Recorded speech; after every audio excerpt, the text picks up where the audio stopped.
El 1 de noviembre de 2008, Sneijkerke, Bélgica. En una cantera de arena abandonada, unos trabajadores se toparon con un pequeño bulto cubierto de tierra y ramas. A primera vista, nada especial, pero en pocos minutos quedó claro. El hallazgo tenía relación directa con el caso de la desaparecida Lina Verbeek. El lugar fue acordonado inmediatamente. Los investigadores y criminalistas registraron los detalles. Según las conclusiones de los expertos, todo apuntaba a asfixia. En la ropa se conservaba una cinta azul, atada de forma descuidada pero firme. Este objeto fue marcado como evidencia importante. Por la noche llegó la confirmación oficial. Todos los datos coincidían. La encontrada en la cantera era Lina, quien había desaparecido 5 días antes. A partir de ese momento, las búsquedas terminaron. El caso pasó a otra fase: la investigación. Ahora la instrucción debía reconstruir la cadena de eventos y determinar quién y cómo llevó esta historia a tal desenlace. Lina Verbeek vivía en Ostende, una pequeña ciudad belga junto al mar. Una familia común, sin escándalos sonados ni problemas. El padre, Peter, trabajaba en una empresa de transporte. La madre, Annelie, se ocupaba de contabilidad en una firma local. Vivían en una casa de 2 pisos cerca del centro. Se esforzaban por mantener un ritmo habitual. Trabajo, encuentros con amigos, raros viajes al campo. Todo parecía tranquilo, regular y predecible. Lina asistía al jardín de infancia de Sonneblom. Era un pequeño establecimiento en las afueras, junto al Parque María Enriqueta. El jardín era considerado confiable. Allí trabajaba personal permanente. El territorio estaba cercado. Los padres no tenían motivos para dudar de la seguridad. Usualmente Peter llevaba a Lina por la mañana antes del trabajo y Annelie la recogía. Esta rutina casi nunca cambiaba. El 27 de octubre de 2008 no se distinguía en nada de otros días. Por la mañana Peter, como siempre, sentó a Lina en el auto y la llevó al jardín. En ese momento todo parecía habitual, sin la menor insinuación de que el día se convertiría en tragedia. Cuando se despidió de su hija junto a la verja, Peter no podía ni imaginar que la veía por última vez. Hasta la misma noche nadie sospechaba que precisamente ese día sería decisivo. A las 16:30, la madre de Lina, Annelie, llegó al jardín de infancia de Sonneblom. Esperaba recoger a su hija como hacía cada día laborable, pero la educadora le comunicó algo inesperado. Lina no estaba en el área de juegos y tampoco se encontraba en el grupo. Al principio esto parecía un malentendido. El personal decidió que Lina simplemente podía haberse escondido o haberse entretenido jugando. Comenzaron búsquedas rápidas por el territorio. A las 16:45 revisaron todos los locales, almacenes y patio. Ningún resultado. 25 minutos después quedó claro. La situación era más seria de lo que parecía en los primeros minutos. A las 17:10, la educadora llamó a la policía. El reporte fue registrado como desaparición. Las patrullas que llegaron inspeccionaron inmediatamente el perímetro. Fue entonces cuando descubrieron un detalle importante. La verja trasera, que daba al estacionamiento y los barrios residenciales, resultó estar sin cerrar. Después de la llamada a la policía, llegó al jardín de infancia de Sonneblom el primer grupo investigativo. La tarde pasaba rápidamente a la noche y cada minuto tenía importancia. La inspección comenzó inmediatamente con el territorio: patio, áreas de juego, locales auxiliares. Ninguna huella de la presencia de Lina. Todo parecía como si hubiera simplemente desaparecido. Los investigadores interrogaron al personal. Las educadoras y niñeras repetían lo mismo. No habían notado extraños en el territorio. En el jardín el día había transcurrido tranquilo. Nadie había notado nada sospechoso. A los padres que en ese momento recogían a sus hijos también los interrogaron en el lugar. Nadie había prestado atención a personas extrañas cerca de las verjas. La atención de la policía se fijó inmediatamente en un solo hecho: la verja trasera. Había resultado estar sin cerrar. Detrás de la verja comenzaba un sendero estrecho que llevaba al estacionamiento y más allá, a los barrios residenciales. A 5 metros de la salida notaron en el suelo una colilla. El detalle en sí podía parecer insignificante, pero la marca de cigarrillos era inusual. Era una marca rara que casi no se encuentra en las tiendas comunes. Los expertos registraron el hallazgo y lo colocaron en una bolsa para evidencias. Cuando los empleados mostraron la fotografía de la colilla a la madre de Lina, la reacción fue inmediata. Anneli reconoció la marca. Esos cigarrillos los fumaba su hermano, Thomas. Él había venido más de una vez con ellos a casa, y el paquete con el logo característico le era bien conocido. Así la investigación tuvo por primera vez un nombre que podía estar relacionado con la desaparición. Y precisamente desde ese momento la atención de la policía se dirigió al pariente más cercano de la familia, Thomas Verbeek, hermano de Anneli y tío de Lina. En el momento de la desaparición era un hombre de 30 años. Se dedicaba a pequeños negocios y vivía aparte. A primera vista, una vida común, pero en la familia hablaban de él con reserva. Las relaciones con el padre de Lina estaban tensas. Algunas semanas antes del incidente había estallado entre ellos una disputa por dinero. Se trataba de una suma de alrededor de 10.000 euros. Para la familia esto era sensible, y para Thomas, una cuestión de principio. La policía registra este episodio. A los ojos de los investigadores, el conflicto personal y las grandes desavenencias financieras parecían un motivo bastante sólido. Más aún, el hallazgo junto a la verja, la colilla de marca rara, relacionaba directamente la situación con Thomas.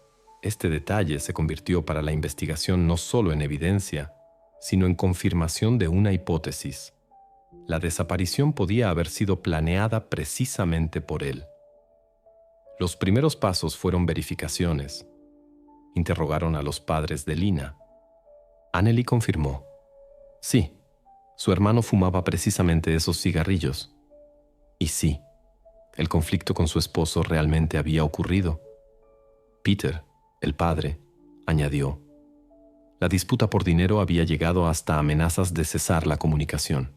En la familia todos percibían esto como una riña, pero en el contexto de la desaparición las palabras adquirieron otro peso.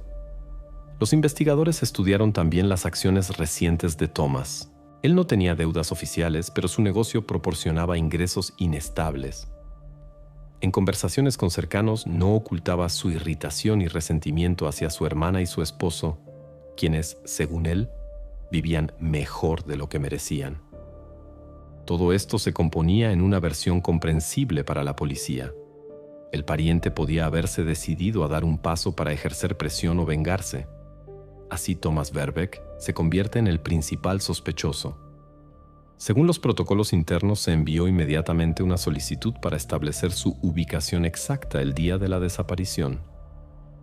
Después del descubrimiento de la colilla, las sospechas sobre Thomas comenzaron a intensificarse cada día. Los investigadores empezaron a interrogar a todos los que de una u otra manera habían contactado con la familia Verbeek en las últimas semanas, y gradualmente comenzaron a surgir hechos que ya no se podían ignorar. En primer lugar, verificaron el entorno más cercano. Varios conocidos de la familia contaron que las relaciones entre Thomas y su cuñado, Peter, habían estado tensas durante mucho tiempo.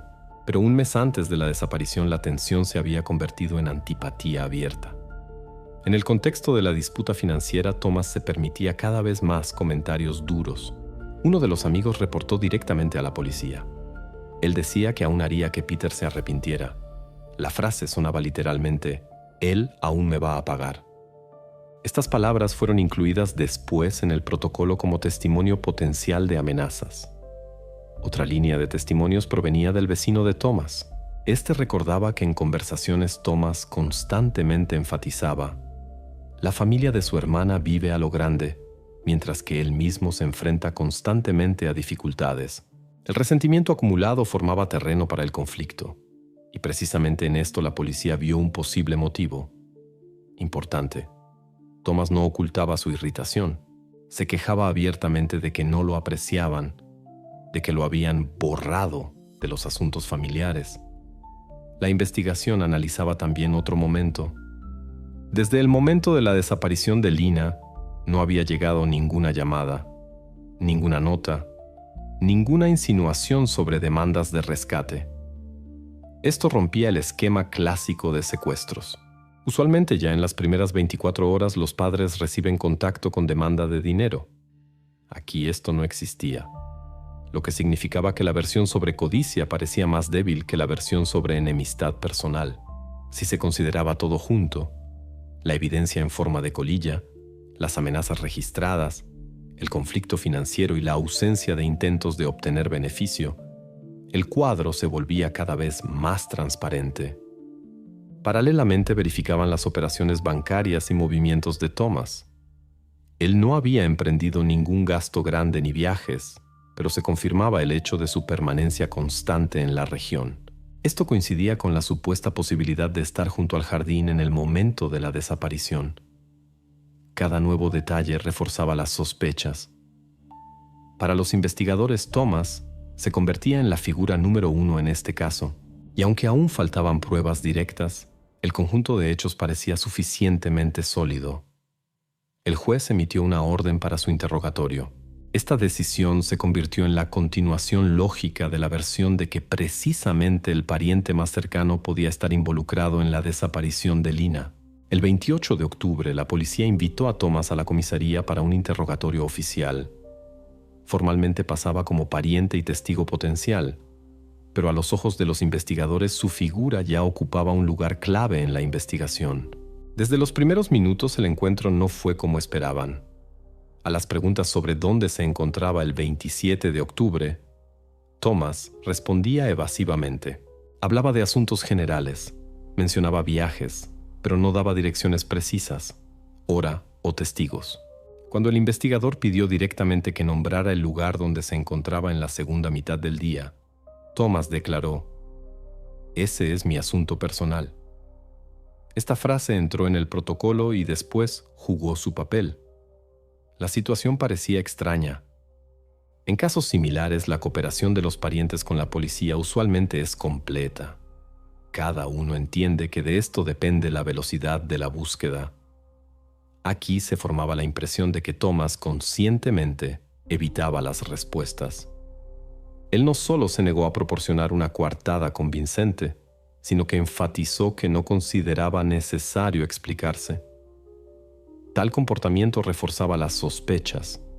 Los investigadores registraban todos los detalles. Durante la conversación, Thomas se mantenía tenso. Periódicamente alzaba la voz. Se quejaba de trato injusto. Le irritaba incluso que los policías hicieran preguntas directas sobre sus hábitos, círculo de relaciones y encuentros recientes. A cada aclaración reaccionaba bruscamente y claramente demostraba ser razón. Después de varias horas de interrogatorio sin resultado, los investigadores tomaron la decisión de buscar confirmaciones de sus palabras por otros métodos. Se envió una serie de solicitudes al servicio fronterizo para verificar posibles cruces de frontera y a los bancos para analizar transacciones en sus tarjetas en el periodo necesario. Estos datos podían mostrar dónde exactamente se encontraba Thomas el día de la desaparición de Lina y si sus movimientos coincidían con el cuadro de eventos que reconstruía la policía. Así, el rechazo a cooperar no quitó, sino por el contrario reforzó la atención hacia él. Ahora la verificación de su coartada debía ir por canales oficiales, a través de documentos y registros. Los resultados de las solicitudes comenzaron a llegar casi simultáneamente, y desde ese momento la investigación dio su primer giro brusco. Hasta ese momento los investigadores estaban seguros. Todo conducía a Thomas. Demasiados detalles apuntaban precisamente a él. Pero los documentos oficiales que comenzaron a llegar de diferentes fuentes destruyeron paso a paso esta versión. Los primeros llegaron los datos de la aerolínea Brussels Airlines. A nombre de Thomas Verbeek estaba registrado un boleto Bruselas-Londres. Fecha: 26 de octubre, un día antes de la desaparición de Lina. Los policías verificaron. El vuelo realmente había tenido lugar. La salida había ocurrido por la noche, sin retrasos. En la base de pasajeros, Thomas figuraba como una persona que había subido a ese avión y había volado a Gran Bretaña. Esta información inmediatamente requirió confirmación adicional. Los investigadores enviaron una solicitud al Servicio Fronterizo Británico. La respuesta llegó bastante rápido. Según sus datos, Thomas había cruzado la frontera la noche del mismo día. En la base electrónica hay una marca de entrada. Además, existe un registro en papel del paso del control en el aeropuerto de Heathrow. Estos documentos eran oficiales y excluían la probabilidad de error. Pero para convencerse definitivamente, la policía decidió verificar su actividad financiera. Y precisamente aquí el cuadro se compuso definitivamente. El extracto bancario mostró varias transacciones realizadas con la tarjeta de Thomas el 27 de octubre, es decir, el día de la desaparición de Lina. Por la mañana, pago de gasolina en una estación cerca del aeropuerto. Durante el día, reserva en un hotel en el centro de Londres. Después, recibo de un pequeño café. Cada operación se acompañaba de marca de hora y lugar, y todas se encontraban dentro de los límites de la capital británica. Factualmente, estos datos excluían completamente la posibilidad de presencia de Thomas en Ostende. Para que él estuviera cerca del jardín, habría tenido que encontrarse físicamente en Bélgica. Pero las fuentes oficiales lo registraban en otro estado.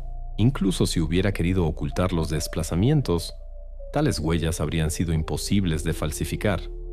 Tanto el boleto aéreo como el control fronterizo y las transacciones bancarias creaban una cadena cerrada de pruebas. Para la investigación esto fue un golpe serio. Varios días antes de esto estaban seguros de que se movían en la dirección correcta. Tenían un motivo: la disputa financiera. Tenían confirmaciones indirectas: la colilla cerca de la verja, las declaraciones irritadas. Todo esto parecía una versión sólida, pero los documentos rompían toda la construcción. Thomas, en el momento de la desaparición, se encontraba en Londres. Este era un hecho irrefutable. Por supuesto, los investigadores no podían simplemente descartar su papel. Teóricamente podía haber participado indirectamente, por ejemplo, a través de intermediarios, pero para esto habría sido necesario tener pruebas de conexión con otras personas. En ese momento, tales hechos no existían, lo que significaba que considerarlo como ejecutor principal la policía ya no podía. Dentro del equipo de investigación surgió tensión. Unos consideraban que el tiempo se había perdido en vano, que se habían enfocado demasiado tiempo en Thomas. Otros afirmaban, la versión era lógica y cualquiera en su lugar habría hecho lo mismo. Pero el hecho permanecía. El principal sospechoso había recibido una coartada de hierro, confirmada por 3 fuentes independientes a la vez. Para la familia esto también fue un shock. Anneli y Peter aún ayer estaban seguros de que precisamente el hermano podía estar involucrado en la desaparición. Pero ahora resultaba que en el momento crítico él se encontraba en otro país. Esto rompía su propia percepción de lo que ocurría. Los familiares trataban de entender cómo en este cuadro se inscribía la colilla encontrada y sus amenazas. Para la policía esto se convirtió en una señal. La evidencia que parecía directa podía haber sido plantada.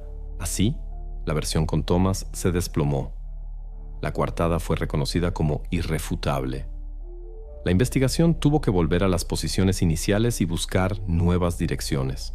Por primera vez en esos días quedó claro: el verdadero secuestrador aún permanece desconocido, lo que significaba que la investigación debía seguir por otra línea. Después de que quedó claro que Thomas se encontraba en Londres y tenía una coartada irrefutable, la investigación no tenía otra salida que volver a las evidencias iniciales. La principal de ellas era la colilla de marca rara de cigarrillos encontrada junto a la verja trasera del jardín. Precisamente ella había dirigido inicialmente a la policía hacia el pariente, y ahora debía dar la respuesta definitiva. ¿Realmente era su huella o todo era mucho más complejo?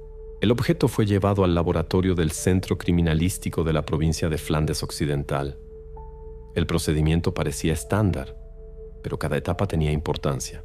La colilla fue colocada en un contenedor estéril. Del filtro se tomaron muestras para extraer ADN. A pesar de que había estado en la calle varias horas, Las huellas resultaron suficientes para un análisis completo. Los expertos realizaron la extracción del material biológico, limpieza y construcción del perfil genético. En paralelo, los policías proporcionaron una muestra patrón de Thomas, frotis de mucosa, procedimiento estándar que se usa en casos similares. Estos dos perfiles debían ser comparados para excluir o confirmar coincidencia. En pocos días los resultados estaban listos. En el reporte de los criminalistas se indicaba claramente: no hay coincidencia. El perfil obtenido de la evidencia excluía completamente a Thomas. En otras palabras, la colilla encontrada junto a la verja pertenecía a otra persona. Para los investigadores esto fue como una ducha fría. Todos los esfuerzos de los últimos días se construían alrededor de la versión con el tío. La familia también vivía en tensión, forzada a sospechar de su cercano. Pero ahora quedó claro: Thomas no tiene ninguna relación con la desaparición. Más aún, alguien conscientemente había hecho todo para que precisamente sobre él cayera la sospecha. Cuando los analistas estudiaron cuidadosamente el objeto, en el reporte registraron otro detalle más.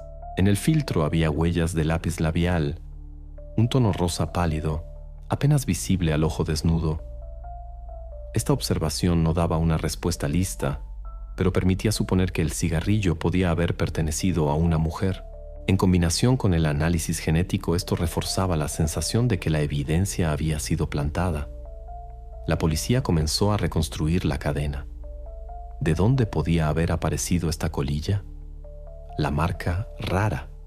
No se vende en cualquier lugar. En la casa de los padres de Lina, tales cigarrillos realmente se encontraban. Los fumaba Thomas. La lógica sugería: alguien podía haberlos tomado precisamente allí. Por ejemplo, discretamente sacar del cenicero durante una visita.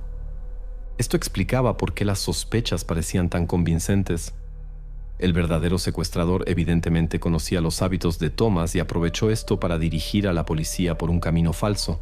Así, la misma evidencia se convirtió en prueba indirecta de un cálculo astuto. El secuestrador no simplemente actuaba impulsivamente, sino que había pensado de antemano cómo despistar a la investigación. Esto significaba que el crimen no era accidental. Se preparaba, y en la preparación se prestaba atención incluso a tales minucias. Dentro del equipo de investigación comenzaron discusiones. Algunos investigadores consideraban que habían perdido varios días preciosos en vano. Otros insistían: la versión con Thomas era lógica, y cualquier otro habría actuado igual. En cualquier caso, el resultado de la prueba de ADN no se podía ignorar. Excluía completamente al tío del número de sospechosos y obligaba a construir nuevas versiones. En esta etapa la policía se encontró nuevamente en el punto de partida. Tenían el hecho de la desaparición, la verja sin cerrar, testimonios de testigos que no vieron extraños, y ahora una evidencia que testimoniaba sobre un intento de manipulación. Para la investigación esto se convirtió en una señal. Hay que buscar a aquellos que tenían acceso cercano a la familia y a la casa. Solo tales personas podían haber plantado un objeto que parecía tan convincente. La situación se volvió aún más compleja. Resultó que el secuestrador no solo había logrado llevarse discretamente a Lina, sino que también había preparado de antemano una pista falsa. Esto hablaba de conocimiento de las circunstancias e involucramiento personal. A una simple persona accidental le habría sido difícil jugar tan precisamente con los puntos débiles de la familia. Los investigadores releyeron cuidadosamente todos los protocolos de interrogatorios. Prestaron atención al círculo de relaciones de la familia Verbeek, a aquellos que frecuentaban su casa. Conocían los hábitos de Thomas y tenían posibilidad de tomar una colilla. Comenzaron a cotejar listas y buscar coincidencias. Precisamente aquí apareció por primera vez el nombre de Elke, ex empleada del jardín, que tenía acceso al territorio y conocía a la familia suficientemente de cerca. Por ahora era solo una de las direcciones, pero comenzaba a tomar forma. El análisis de ADN se convirtió en el momento decisivo. Destruyó el cuadro anterior y mostró que la investigación tenía que ver no solo con un secuestro, sino también con un intento consciente de confundir la investigación. Si hasta entonces la policía consideraba que el crimen se había cometido en el contexto de un conflicto personal, ahora quedó claro. La verdadera historia era mucho más compleja. Los resultados del laboratorio devolvieron el caso al punto inicial, pero añadieron una nueva dimensión. Ante los investigadores se planteó la pregunta: ¿quién podía estar suficientemente cerca de la familia para conocer los hábitos de Thomas y suficientemente decidido para usar esta información para desviar las miradas? Precisamente desde ese momento en el caso aparecieron los primeros contornos reales de otra versión que finalmente llevaría a la policía a los verdaderos secuestradores. Después de la exclusión de Thomas del número de sospechosos en la investigación, se formó un vacío. Parecía que el caso había vuelto al punto inicial. Pero ya en pocos días la situación cambió gracias a una fuente de información inesperada. El 31 de octubre invitaron al jardín de infancia a un psicólogo infantil. La tarea era no solo apoyar a los pequeños que habían vivido la desaparición de Lina, sino también tratar de averiguar nuevos detalles a través de conversaciones de confianza. El psicólogo trabajaba individualmente con cada pupilo, esforzándose por no hacer preguntas directas, sino dar posibilidad a los niños de contar ellos mismos lo que recordaban. Las respuestas habituales se referían a juegos, amigos, momentos cotidianos. Pero un niño de 5 años inesperadamente pronunció una frase que inmediatamente cambió el curso de la investigación. Sus palabras fueron incluidas en el protocolo. Lina se fue con la tía Elke. Esta réplica inmediatamente atrajo la atención de los investigadores. Hasta ese momento ninguno de los adultos había reportado extraños en el territorio del jardín. Pero aquí se trataba no de un desconocido. El nombre Elke era bien conocido por muchos empleados. Era una exeducadora que había trabajado en The Sonneblum casi 2 años y había renunciado solo 3 meses antes. La policía comenzó a verificar esta información. El archivo de personal confirmó: Elke, 22 años, realmente figuraba como empleada. La razón de la renuncia parecía inofensiva: conflicto con la directora sobre horario y disciplina. Pero para la investigación era más importante otra cosa. Lina la conocía personalmente y confiaba en ella. Esto significaba que el día de la desaparición, Elke podía sin dificultad acercarse a la niña, hablar con ella y llevársela, sin despertar sospechas en los presentes. Los investigadores solicitaron datos sobre su lugar de residencia actual. Resultó que los últimos meses Elke alquilaba una pequeña casa en el pueblo de Sneipkerke, aproximadamente a 15 kilómetros al sur de Ostende. Esta dirección inmediatamente atrajo la atención. Cerca se encontraba una cantera abandonada que después jugaría un papel clave en el caso. Además, en la verificación resultó que Elke no vivía sola. Con ella se encontraba un conviviente llamado Joris, 25 años. Él estaba sin trabajo permanente, se las arreglaba con ganancias ocasionales. En la base de la policía ya figuraba por delitos menores: peleas, multas no pagadas, deudas.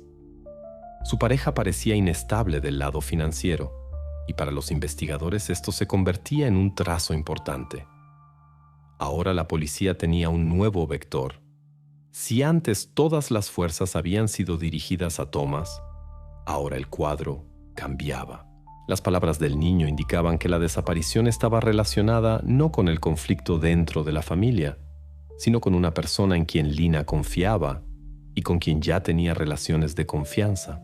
El nombre Elke, por primera vez, introdujo a la investigación en el camino correcto.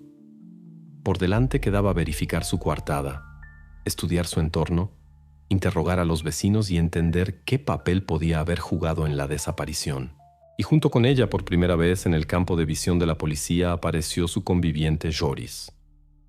Después de la aparición del nombre de Elke, la investigación se dirigió a verificar su biografía y entorno. A diferencia de Thomas, sobre ella hasta entonces casi no se había hablado. Pero muy rápidamente quedó claro. Detrás de la figura externamente tranquila se ocultaban hechos que podían explicar su posible papel en la desaparición de Lina. Elke era una mujer joven a quien apenas se le habían cumplido 22 años. Realmente trabajaba en el jardín de Sonneblum, pero su camino laboral allí había terminado en escándalo. Los colegas recordaban que en el último periodo ella frecuentemente llegaba tarde, podía sin aviso no presentarse al trabajo. La dirección le había hecho varios llamados de atención y finalmente 3 meses antes se había tomado la decisión de despedirla.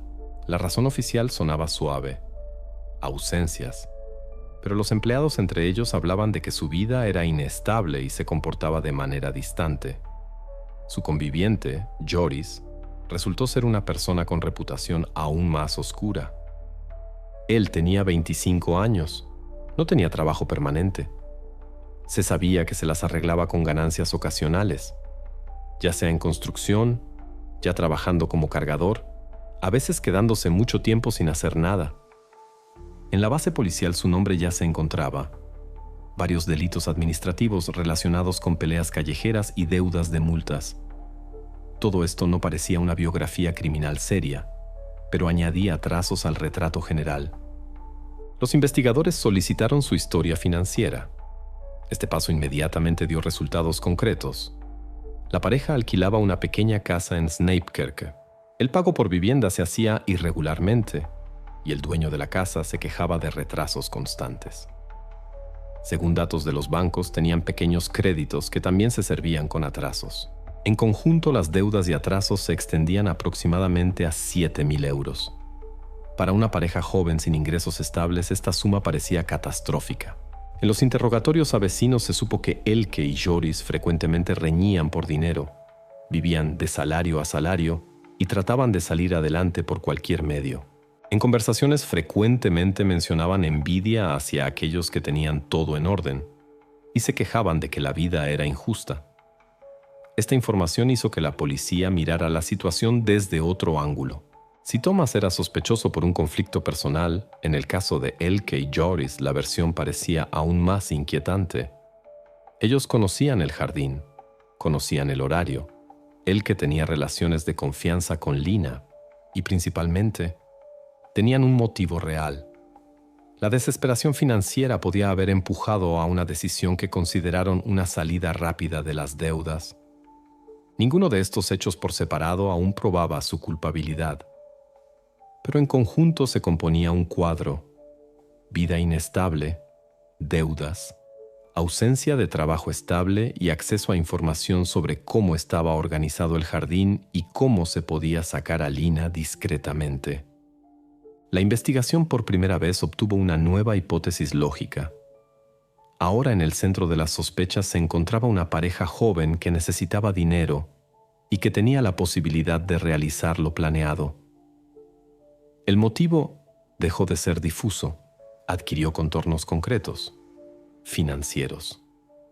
La policía entendía. El siguiente paso era verificar qué ocurría en la casa de Elke y Joris en los días después de la desaparición.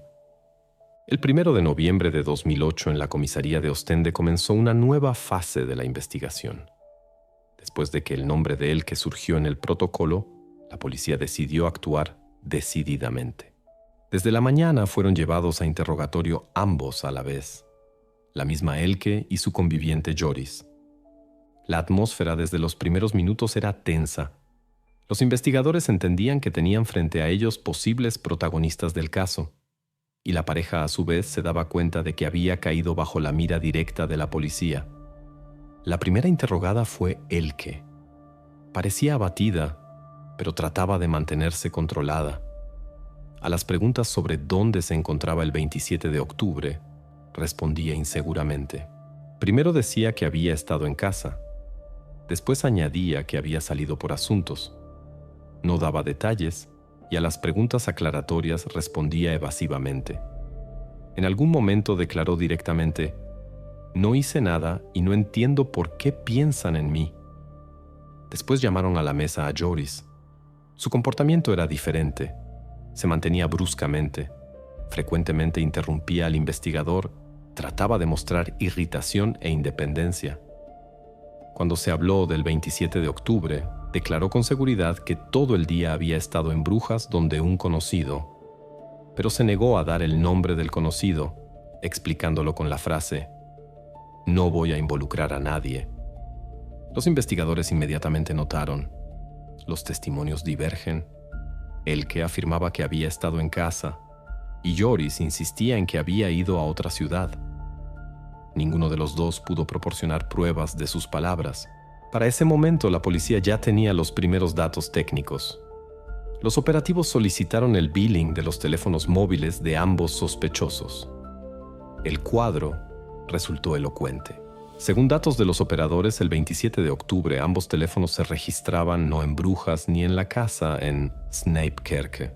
Las señales de las estaciones base mostraban su ubicación en la zona de Ostende, precisamente cerca de ese mismo jardín de infancia. Esta información se comunicó en el interrogatorio. La reacción fue reveladora. Elke palideció y enmudeció, como si no supiera qué responder. Joris, al contrario, se volvió aún más agresivo. Acusó a la policía de que los datos estaban falsificados y todo esto era una conspiración contra ellos. Pero para los investigadores era obvio. Se enfrentaban a mentiras. Varias horas de interrogatorios no dieron nuevas confesiones, pero revelaron lo principal: inconsistencias en los testimonios y contradicciones directas con los datos técnicos. Para la policía esto resultó suficiente.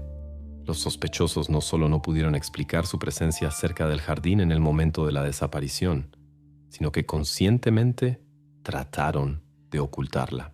La noche del mismo día, el grupo investigativo preparó un reporte.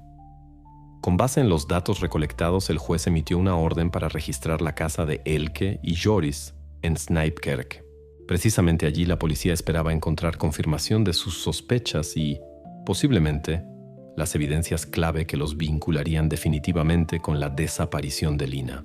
La noche del 1 de noviembre, los investigadores con orden llegaron a la casa en Snipkerke donde vivían Elke y Joris. La pequeña cabaña parecía insignificante, pero precisamente hacia ella ahora se dirigían todas las miradas. Los operativos registraron el inicio del registro en el protocolo. Cada habitación se investigaba según las reglas: fijación separada, fotografías, inventarios. Al principio todo parecía habitual: desorden, muebles baratos, objetos domésticos. Pero cuando revisaron el sótano, la situación cambió bruscamente. En el local estrecho donde había armarios viejos y cajas, en el suelo descubrieron una manta cuidadosamente doblada con un dibujo vivo. Su tamaño y forma inmediatamente saltaron a la vista. No era ropa de cama de adulto, sino pequeña, calculada para un niño. En el protocolo se registró: descubierto objeto textil con evidentes huellas de uso reciente. En la superficie encontrados cabellos y partículas, dirigidos para análisis.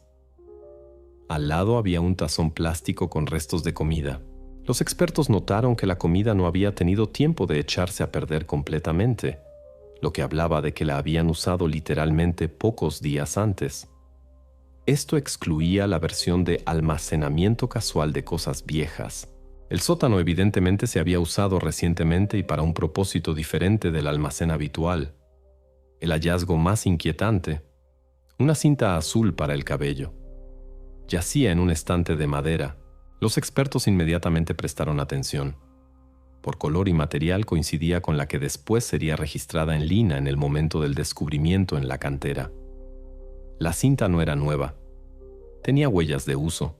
En el reporte se indica: objeto idéntico visualmente y por composición de tela a la cinta encontrada en la ropa de Lina Verbeek.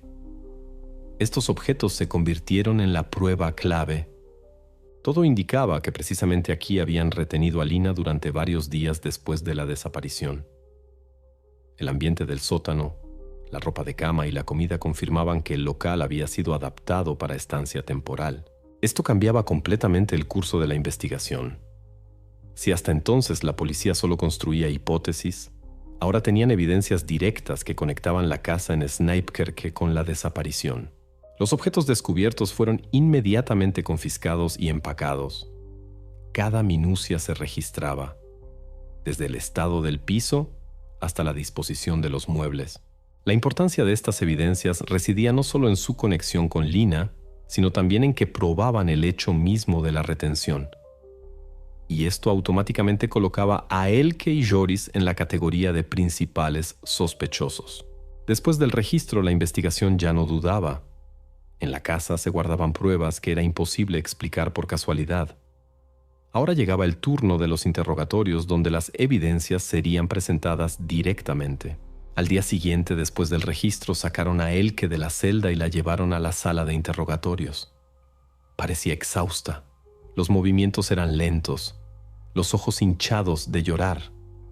En la sala se encontraban 2 investigadores y un estenógrafo. En la mesa ya yacían las fotografías tomadas en el sótano de su casa en Snipkerke.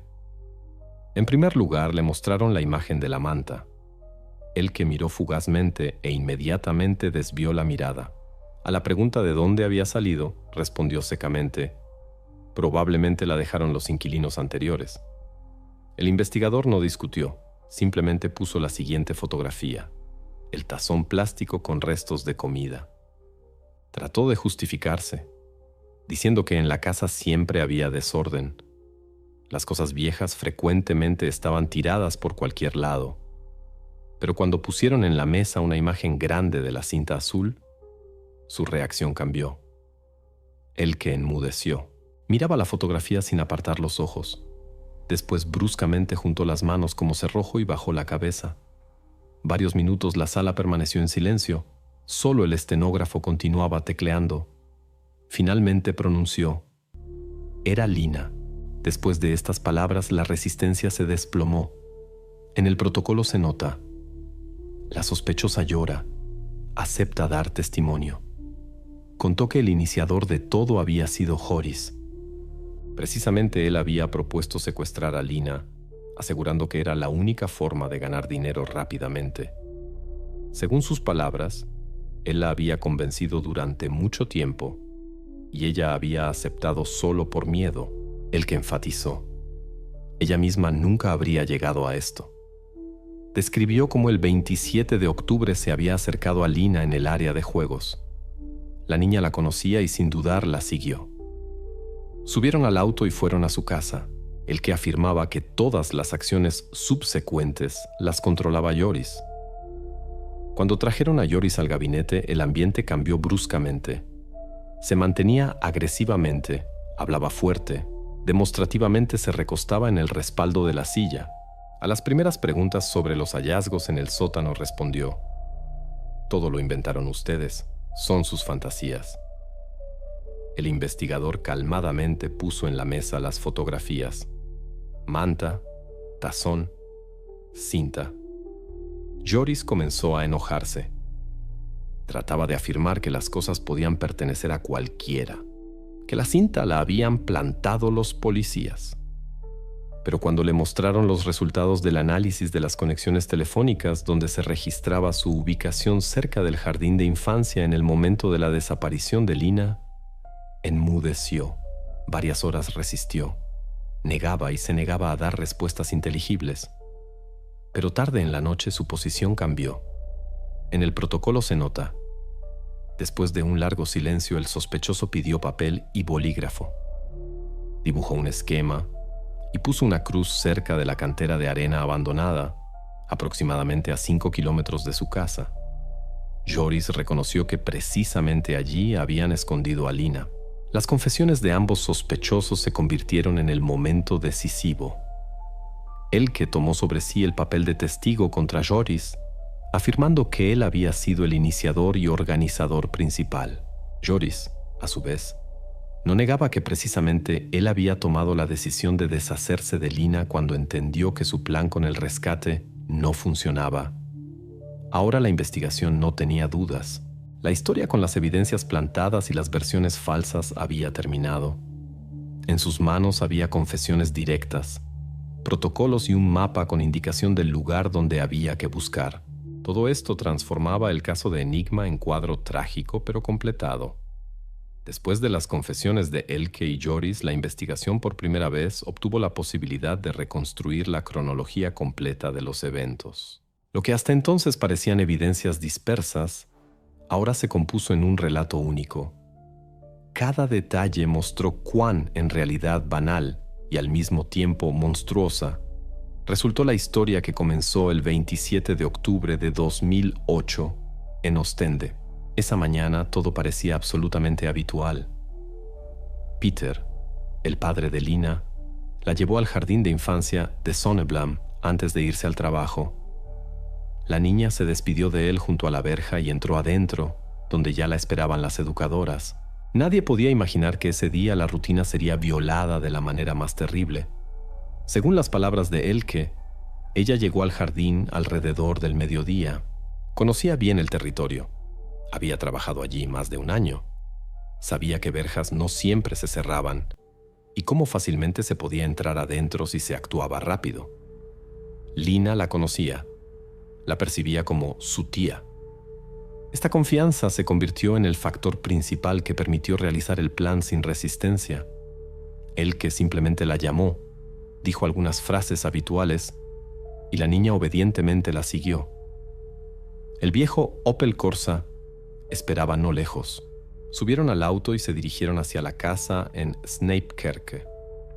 El camino tomó alrededor de 20 minutos. Elke afirmaba que todo ese tiempo Lina no hacía preguntas. Estaba acostumbrada a ver a Elke cerca y no la percibía como persona ajena. La casa en la que la pareja vivía los últimos meses era pequeña, en esencia una cabaña común, alquilada por una renta modesta. El sótano se usaba como almacén, pero precisamente lo decidieron convertir en lugar donde mantendrían a Lina. Extendieron la manta, pusieron el tazón con comida y una botella de agua. A primera vista, esto parecía como preparación, pero en realidad nada estaba pensado. Desde el mismo inicio su plan se desmoronaba. Joris quería exigir rescate a los padres, pero no tenía ni teléfono desde el cual se pudiera llamar anónimamente, ni comprensión de cómo transmitir el mensaje de manera que no los rastrearan. Cualquier idea se estrellaba contra el miedo. Sabían que la policía se había conectado a las búsquedas ya en las primeras horas. Cada día las noticias hablaban de registros masivos, de atracción de voluntarios. La presión se intensificaba. Del 27 al 31 de octubre, Lina se encontraba en el sótano. La pareja traía comida y agua. A veces ponía música para ahogar el ruido. Los vecinos después recordaban que esos días de la casa se escuchaban sonidos extraños, pero entonces nadie le prestó atención a esto. El problema principal seguía siendo la pregunta: ¿qué hacer después? Elke contaba que trataba de convencer a Joris de liberar a Lina, pero él se negaba. Estaba seguro de que si la devolvían, la policía llegaría a ellos por huellas dactilares o testigos. En lugar de buscar salida, reñían. Se acusaban mutuamente de inacción y cada vez más caían en pánico. En la noche del 31 de octubre, Joris tomó una decisión. Según sus palabras, temía que Lina pudiera contar a los padres quién se la había llevado. Consideraba que su plan había fracasado y que la única forma de deshacerse del peligro era eliminar a la testigo. Esta decisión se convirtió en el punto de no retorno. Elke afirmaba que había tratado de detenerlo, pero no había podido. En el protocolo se registra: en la noche del 31 de octubre al 1 de noviembre, Lina murió en el sótano, causa asfixia. Esto también lo confirmaron los resultados de la experticia médico-legal después. Al día siguiente comenzaron a pensar cómo ocultar las huellas. Elke lavaba los pisos, limpiaba el sótano. Joris buscaba lugar donde se pudiera llevar el cuerpo. En la noche cargaron todo en el Opel Corsa y fueron hacia la cantera de arena abandonada. Este lugar se encontraba solo a 5 kilómetros de su casa, y Joris lo conocía bien. En la oscuridad se detuvieron en la orilla, bajaron a la cantera y enterraron el cuerpo en la arena, cubriéndolo con ramas y hojas. En esto terminó su intento de ocultar el crimen. Los materiales judiciales muestran que toda la cadena de eventos tomó 5 días. 5 días llenos de miedo, estupidez y completa ausencia de plan. No hicieron llamadas, no escribieron notas, no emprendieron ni siquiera intentos de contactar a los padres. Su plan de secuestro era en realidad una cadena de decisiones de pánico, cada una de las cuales agravaba la situación. Un papel especial en esta historia juega la misma Elke. Sus testimonios muestran a una mujer que temía a su propio conviviente y no podía resistirle, pero junto con eso conscientemente participó en cada paso. Llevó a Lina del jardín, ayudó a mantenerla en el sótano, limpió las huellas cuando todo terminó. Joris era el iniciador, pero él que no fue testigo ajeno. Sus acciones hicieron posible el crimen. Al final, los investigadores pudieron reconstruir el cuadro completo. 27 de octubre, secuestro cerca del jardín de infancia. 27 al 31 de octubre, retención en el sótano. 31 de octubre en la noche, muerte. 1 de noviembre en la noche, traslado del cuerpo a la cantera. Cada paso confirmado por testimonios, evidencias y experticia. Lo más terrible en esta historia no es la sangre fría ni el plan sofisticado. Al contrario, todo se hizo apresuradamente, sin reflexión. El motor principal de los eventos no fueron el cálculo ni la astucia, sino el pánico banal y la estupidez. Querían obtener dinero rápidamente, pero ni siquiera sabían cómo hacerlo. Y cuando la presión se intensificaba, el miedo los empujaba a nuevos errores. Para la investigación, la reconstrucción se convirtió en la etapa más importante. Ahora se podía mostrar al tribunal que se trataba no de casualidad ni de quiebra súbita, sino de acciones consecuentes que llevaron al final trágico. Desde ese momento, la investigación pasó a la etapa final. Evidencias recolectadas, confesiones registradas, eventos reconstruidos por horas. Por delante quedaba el proceso judicial donde todo esto debía recibir evaluación jurídica y terminar con una sentencia. El 20 de septiembre de 2009, la sala del tribunal en Brujas estaba llena hasta el tope. Periodistas, familiares, abogados, representantes de la fiscalía. Todos esperaban el punto final en el caso que durante casi un año había discutido toda Flandes. En el banquillo de los acusados se sentaban dos personas, Joris y Elke. Ya habían reconocido su culpabilidad en la etapa de investigación, pero ahora el tribunal debía dar la evaluación definitiva de sus acciones. El fiscal comenzó con los hechos.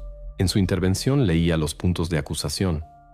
Secuestro de Lina Verbeek, el 27 de octubre de 2008, su retención ilegal en la casa en Snijpkerke, así como asesinato cometido por grupo de personas.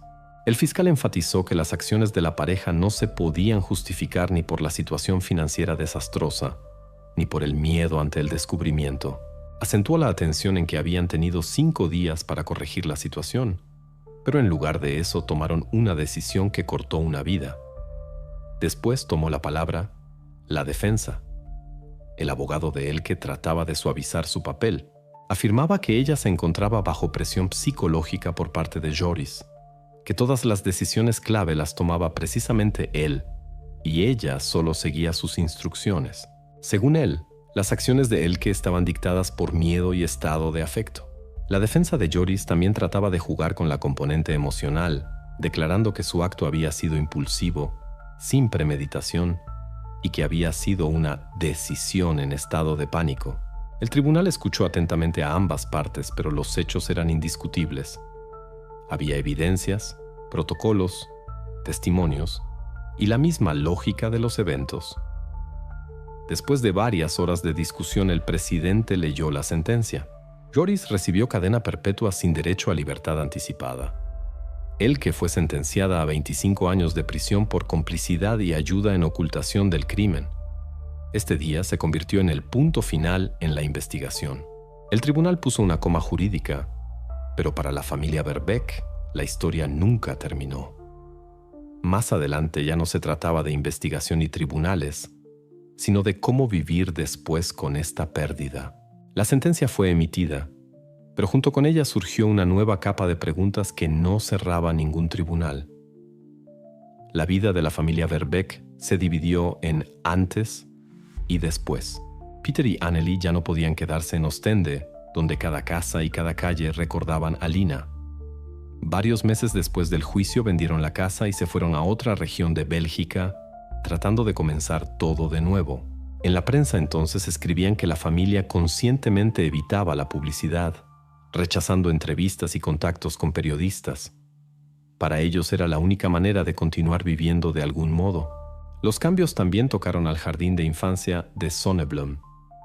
Después de la tragedia en el establecimiento, reforzaron las medidas de seguridad.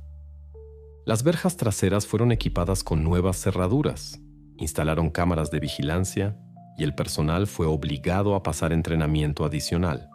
Para la directora, esto se convirtió en asunto de principio: hacer todo lo posible para que semejante cosa nunca se repitiera. Los padres de otros pupilos al principio dudaban si valía la pena dejar a los niños en el jardín, pero gradualmente la confianza fue restaurada. Y sin embargo, en los materiales del caso quedó un momento que no recibió respuesta. Durante 5 días, Lina se encontraba en la casa de Elke y Joris. Todo ese tiempo no hicieron ni una llamada, no enviaron ni una nota, no trataron de obtener rescate. Tenían un motivo: dinero. Tenían la posibilidad, pero nunca la usaron. Al final, todo su plan se redujo a acciones de pánico y una cadena de errores que terminaron en tragedia. Esta pregunta quedó sin respuesta y se convirtió en la principal paradoja del caso. ¿Por qué, teniendo un objetivo, nunca dieron ni un paso hacia su realización? Los materiales de la investigación no dan explicación. Posiblemente era una mezcla de miedo, ignorancia y esperanza loca de que todo se resolvería por sí mismo. Pero el hecho permanece. El eslabón más importante, por el cual todo se emprendía, nunca fue realizado. Y precisamente esto hace la historia de Lina Verbeek aún más sin sentido y terrible.